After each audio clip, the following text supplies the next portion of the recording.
আমি এখন ক্লাস করছি নবম ভোকেশনাল শ্রেণীর শিক্ষার্থী বন্ধুদের বাংলাদেশ ও বিশ্ব পরিচয় এই বই থেকে।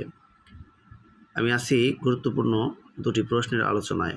এক নম্বর হচ্ছে সৌরজগৎ কাকে বলে, তারপর হচ্ছে গ্রহ কয়টি ও কী কী। সৌরজগৎ কাকে বলে এটা আমরা শিখব। সূর্য এবং এর গ্রহ, উপগ্রহ, গ্রহাণুপুঞ্জ, ধূমকেতু, উল্কা নিয়ে সূর্যের যে পরিবার তাকে বলা হয় সৌরজগৎ।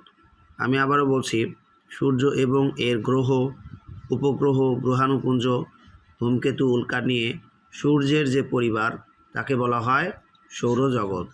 দ্বিতীয় প্রশ্ন কি আমাদের, গ্রহ কয়টি ও কী কী। শিক্ষার্থী বন্ধুরা মনে রাখবে, মানে সৌরজগতে গ্রহের সংখ্যা 8টি বা গ্রহ 8টি। কী কী? বুধ, শুক্র, পৃথিবী, মঙ্গল, বৃহস্পতি, শনি, ইউরেনাস, নেপচুন।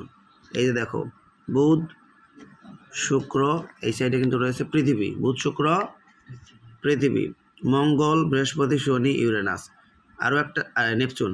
আর এগুলোর মধ্যে তোমার মনে রাখতে হবে, বড় হচ্ছে বৃহস্পতি। তাহলে গ্রহগুলোর মধ্যে সবচেয়ে বড় গ্রহ কোনটা? বৃহস্পতি। আর সবচেয়ে ছোট গ্রহ হলো বুধ। আশা করি তোমরা এই দুটো প্রশ্নের উত্তর এখন দিতে পারবে। তাহলে আমি তোমাদেরকে আবারও বলে দেই, সূর্য এবং এর গ্রহ, উপগ্রহ, গ্রহাণুপুঞ্জ, ধূমকেতু, উল্কা নিয়ে সূর্যের যে পরিবার তাকেই বলা হয় সৌরজগৎ। আর গ্রহ কয়টি বলছে? গ্রহ 8টি। সেগুলো কী কী? বুধ, শুক্র, পৃথিবী, মঙ্গল, বৃহস্পতি, শনি, ইউরেনাস, নেপচুন। আর এই গ্রহগুলোর মধ্যে সবচেয়ে বড় হচ্ছে বৃহস্পতি আর সবচেয়ে ছোট হচ্ছে বুধ। আশা করি সবাই বুঝতে পারছো।